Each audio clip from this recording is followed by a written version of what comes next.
Hi Nick, I'm Kate Mitchell. The prospect of being your blogging companion in Africa got me thinking about something I wrote while interning with a health organization in the Dominican Republic. I wrote about a Haitian child who lived in the DR. I got to know her through doing some work in her community. I was volunteering in the hospital when the little girl was brought in after being hit by a truck. Over a week passed before doctors diagnosed her broken hip.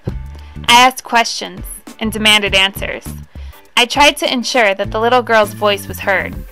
I wondered if her ability to access quality care was about race and immigration status. Writing about it brought more meaning to the experience.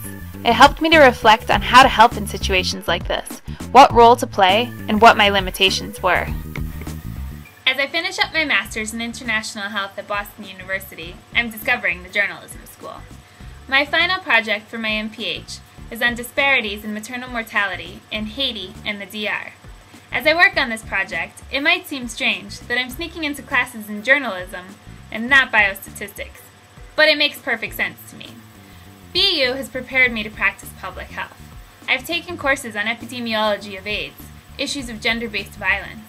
I've learned a lot about conflict settings and their impact on public health. In public health, we often talk in terms of populations, statistics. But I find myself wondering, how do I move from these numbers to something that people can relate to, will grab their attention, and will eventually lead to change?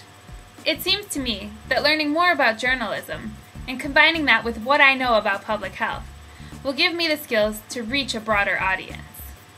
I want to see firsthand the impact of conflict. I want to learn the art of reporting the stories of the people I meet in a way that puts faces and voices to the issues I've studied and become passionate about. Not too long ago, you had this to say.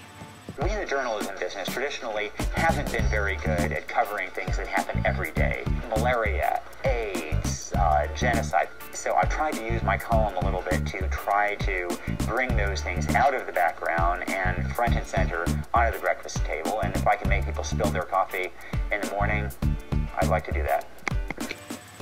I sat in on a photojournalism class today, and the professor framed photojournalism as a means of introducing people to other people they wouldn't otherwise encounter.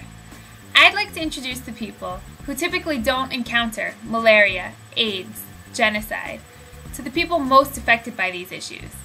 And given the opportunity, I think I'll be good at this. The Haitian child fueled my passion to advocate for marginalized populations. I'm curious about the world and driven to make it a more equitable place. I'm up for challenging situations. I've learned a lot about public health, and I have a lot to learn from you about journalism.